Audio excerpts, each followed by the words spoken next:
हाय, मैं doctor Rahul Wagrecha, hair transplant surgeon, facial cosmetic surgeon, hair and face surgeon, hair transplant और facial cosmetic surgery centre Pune से। तो हमारे treatment series और baldness pattern के अगले वीडियो में आज का टॉपिक है सिर्फ पीछे का वर्टिकल गोलाकार गंजापन। ये रेयर सिनारियो है जहां पे सामने से बहुत गंजापन ना होते हुए सिर्फ पीछे से हेयर ट्रांसप्लांट, पीछे से गंजापन होगा।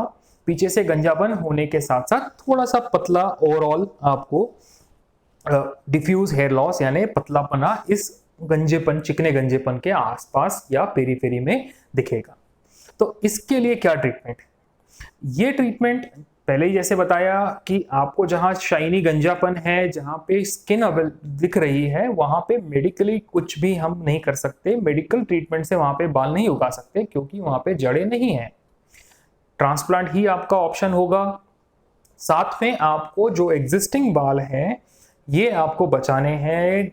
सारी जो मैंने अभी तक बताई हुई है ऑप्शंस, घर का मेंटेनेंस, आपको क्या क्या इरिटेशन हटाने के लिए करना है, घर की मेडिकेशंस और ओवरऑल जो घर का मेंटेनेंस है न्यूट्रिशन सप्लाई के साथ, वो करना ही है। पीआरपी ट्रीटमेंट करनी है या नहीं करनी है फॉर जो बचे हुए बाल है उनके लिए, ये आपके डॉक्टर आपके लिए डिसाइड करेंगे। ये डिपेंड करेगा आपकी एज क्या है, आपका एग्रेसिव हेयर फॉल है या नहीं है, एग्जिस्टिंग सिचुएशन क्या है और फ्यूचर जो है वो क्या एक्सपेक्टेड है। आपके डॉक्टर को अगर फ्रंटल हेयर लाइन भी पीछे रिसीडिंग एक्सपेक्टेड है तो वो आपके लिए डिसाइड करेंगे कि आपको हेयर ट्रांसप्लांट के साथ साथ पीआरपी ट्रीटमेंट या इन ऑफिस ट्रीटमेंट करने की जरूरत है या नहीं। वर्टेक्स ट्रांसप्लांट जो है, जो गोलाकार गंजापन है, ये बहुत ही क्रिटिकल होता है।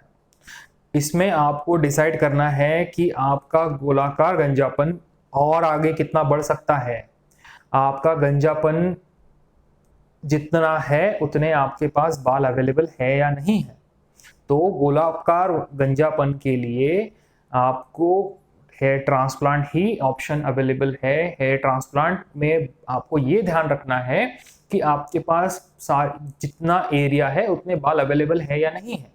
उसके हिसाब से आपके ट्रांसप्लांट की डिजाइनिंग की जाती है। आपके ट्रांसप्लांट में अगर बहुत बड़ा ट्रांसप्लांट, कम बाल अवेलेबल है, तो डिजाइनिंग बाहर से अंदर, ऊपर से नीचे या इंपॉर्टेंट एरिया में ट्रांसप्लांट करना, ये कुछ चीजें हैं, ये कुछ डिजाइनिंग है जो की जाती है। पूरे छोटे एरिया में बहुत सारे ग्राफ्ट अवेलेबल है तो हम पूरा एरिया इक्वली डेंस कर सकते हैं, लेकिन ये सेम चीज हम बड़े एरिया में नहीं कर सकते।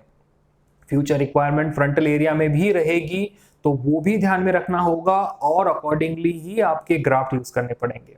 आपके ग्राफ्ट में भी जो 2-3 हेयर के जो ग्राफ्ट होते हैं, आपके ग्राफ्ट यानी जो बाल निकलते हैं वो एक बंच में निकलेगा, तो वो 1, 2, 3 या 4 के बंच में निकलता है। तो 2 के बंच, 3 के बंच, 4 के बंच और सिंगल हेयर, इनका पर्टिकुलर तरीके से डिस्ट्रीब्यूशन या इनको एक पर्टिकुलर एरिया में लगा के आपका घनापन दिखाया जा सकता है।